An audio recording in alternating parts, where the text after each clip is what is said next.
Asia में ऐसे तनाज़ात जिंदा हैं जो कभी भी काबू से बाहर हो सकते हैं। क्राइसिस मैनेजमेंट मैकेनिज्म आज भी किसी हद तक नाजुक हैं। Chairman joint chief of staff general Sahir Shamshad Mirza कहते हैं, पायदार क्राइसिस मैनेजमेंट के लिए बहानी बर्दाश्त, रेड लाइन की पासदारी और मसावात की जरूरत होती है।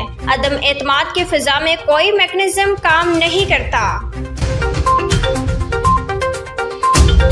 जंग मुख्तसर लेकिन इंतहाई खतरनाक थी। हमने भारत से 1971 का बदला ले लिया। कामयाबी से दुश्मन कुव्वत खाइफ हो गई। वज़ीर-ए-आज़म शहबाज शरीफ का क्वेटा में ग्रैंड जिरगे से खिताब। कहा, बलोचिस्तान की तरक्की पाकिस्तान की तरक्की है। दहशतगर्द अनासिर तरक्की के अमल को मुतासिर करना चाहते हैं। इन अनासिर के अज़ाइम को मिलकर नाकाम बनाना होगा।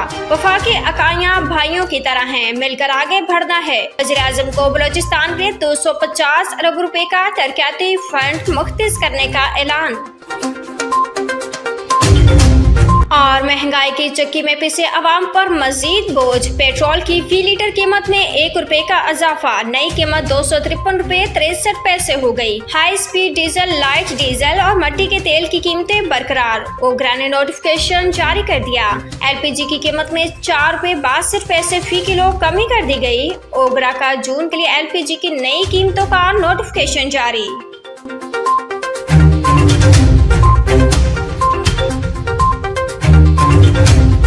पाकिस्तान ने भारत के जंगी तैयारे मार गिराए। भारत ने सरकारी तौर पर तस्लीम कर लिया। भारत के chief of defence general Anil Chauhan का ब्लूमबर्ग को इंटरव्यू में बड़ा एतराफ। कहा, हमने तैयारे खोए हैं। अहम ये नहीं कि वो तैयारे गिराए गए, अहम ये है कि क्यों गिराए गए। अनिल चौहान ने तैयारों की तादाद बताने से गुरेज किया, बार बार लफ्ज का इस्तेमाल किया। मजीद कहा, हमें अपनी गलती का एहसास हुआ। 2 दिन बाद इस्लाह भी की।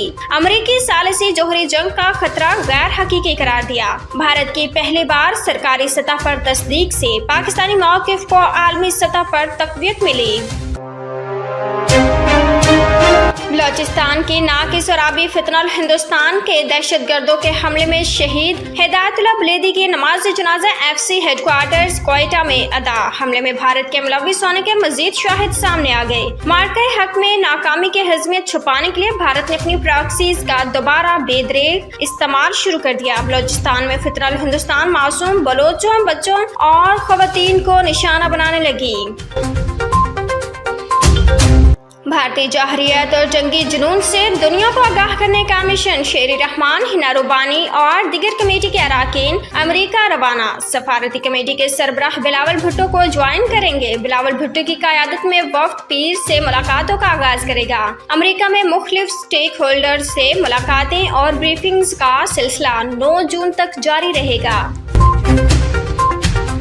अमेरिकी सदर डोनाल्ड ट्रंप को पाकिस्तानी सफारती वफ्द के वाशिंगटन आने का इंतजार। पाकिस्तानी हुकूमत के नुमाइंदे आइंदा हफ्ते आ रहे हैं। हम पाकिस्तान और भारत से बातचीत कर रहे हैं। हम एटमी जंग को तिजारत के बदले में रोकने में कामयाब हुए।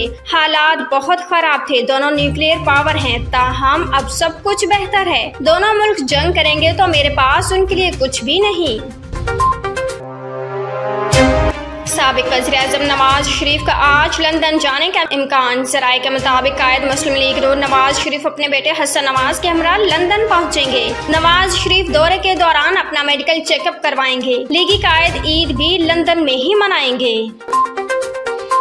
सियालकोट में पंजाब असम्बली के हल्के PB 52, समरियाल में ज़िमनी इलेक्शन का दंगल। आज सजेगा, तैयारियां मुकम्मल। RO ऑफिस से पोलिंग का सामान प्रेजाइडिंग पोलिंग स्टेशन पहुंचा दिया गया। पोलिंग सुबह 8 बजे शुरू होकर बगैर किसी वक्फे के शाम 5 बजे तक जारी रहेगी। बानी PTI का हुकूमत के खिलाफ एहतजाजी तहरीक शुरू करने का ऐलान। बैरिस्टर अली जफर ने तस्दीक कर दी। कहा, एहतजाजी तहरीक का मरकज इस्लामाबाद नहीं होगा बल्कि मुल्क भर में एहतजाजी तहरीक चलाएंगे। हमें दीवार के साथ लगाया गया है। हमारे पास सड़कों पर आने के सिवा कोई ऑप्शन नहीं बचा। बानी PTI ने कहा कि मुल्क भर में एहतजाज करेंगे जिसे वो जेल से खुद लीड करेंगे।